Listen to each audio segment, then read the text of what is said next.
Hi everyone, this is Little Montessori Pandits.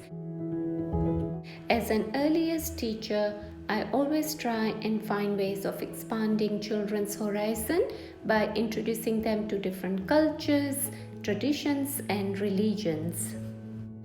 So for this month, I would like to share with you by using the Montessori method how Hindus all over the world celebrate 5 days of Diwali.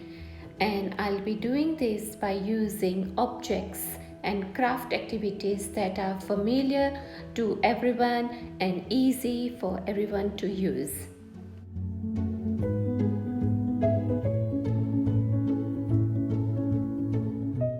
All the activities are eco-friendly, as I firmly believe that we should try and use things from our environment. I'm sharing with you 8 Diwali activities that you can do with your child over this festive period. First activity: glass jar lanterns. This is a very easy activity to do with a toddler as young as 15 months. The things you will need for this activity are some recycled jam jars or candle wires, some transparent paper and glue. I'm using homemade glue, which is totally eco-friendly. Recipe for the glue you will find in the description box below. All you do is turn the jar upside down and you apply the glue, and then you stick the transparent paper.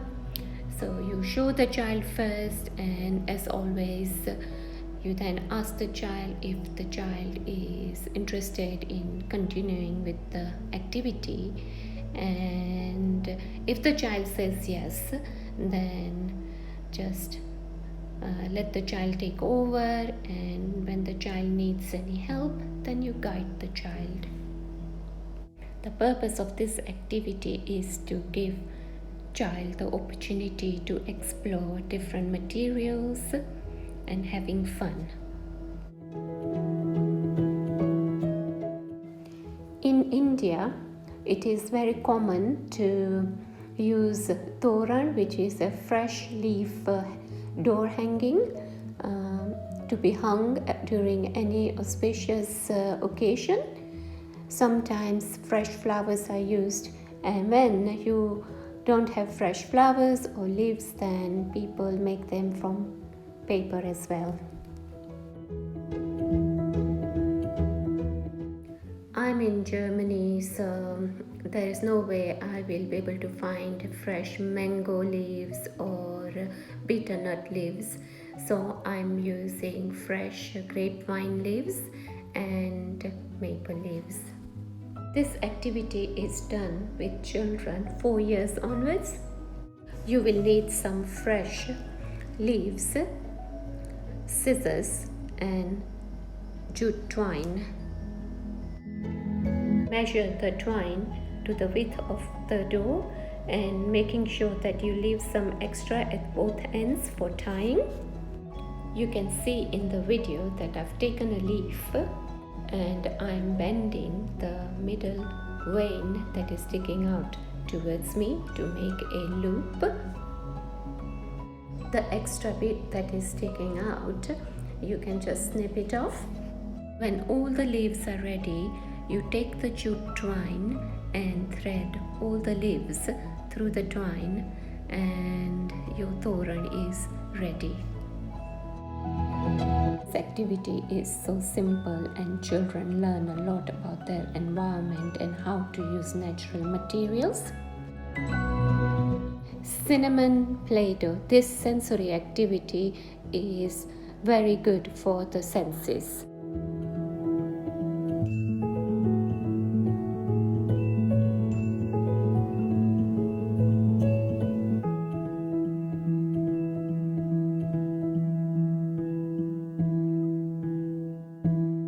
We pretended to make Indian sweets, and Here we made divas. Just roll the Play-Doh into small balls and then press the candle into it.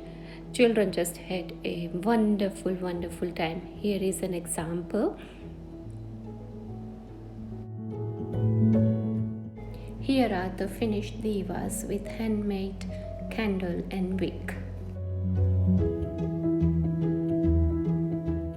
Children wanted to make some gifts, so we made cotton wool wick. I'm using normal cosmetic cotton wool bowl because it's easy for a child to use. All you need is some cotton wool, water in a small bowl, and a wooden block.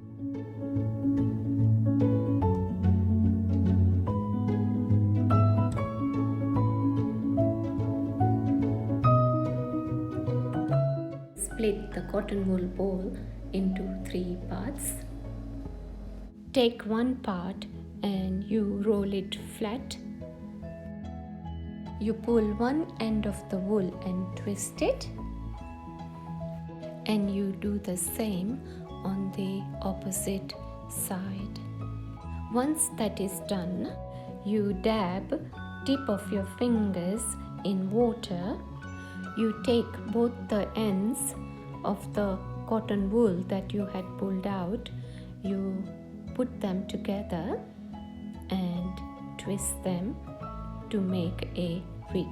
This activity is very therapeutic for young children, and they learn that rather than going out and buying gifts, they can make things and also make people happy by giving them something they have made. This makes children proud of their achievement and makes them happy for accomplishing something. Rangoli is an art that originated from the Indian subcontinent. Rangoli patterns are made during Diwali times and at any other Hindu festivals. Rangoli patterns represents happiness and joy. In some families, Rangoli patterns are passed on from generations to generation. Rangoli designs are done at Diwali time or at any other Hindu festivals.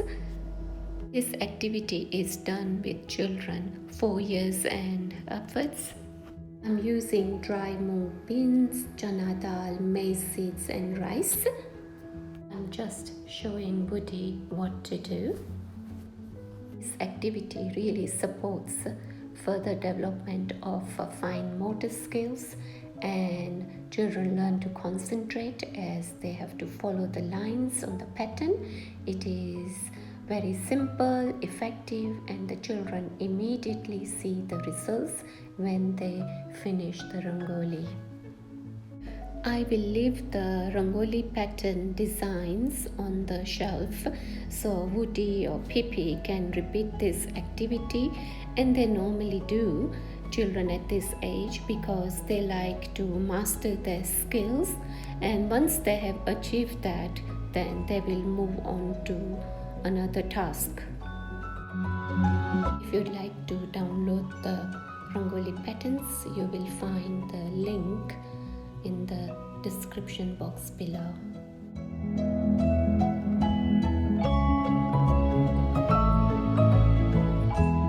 Using the concept of henna prints on hands and feet, I put together this activity of tracing and pre-writing practice. This activity is for children 3 years and upwards. All you need is some A4 paper and color pencils. You can draw the outline of your hands or the child's hand. First, guide the child how to color inside the hand. Once you feel that the child is ready to go to the next stage, then draw some lines in the hand or the feet and ask the child to follow those lines with a pencil, the colored pencils.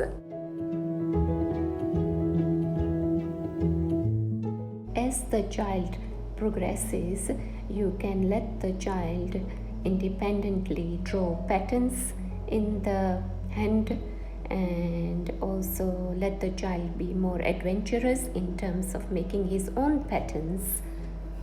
Important thing is to have all this material available for the child to go to the activity and bring it to the table, so the child can freely do these activities and expand his or her imagination.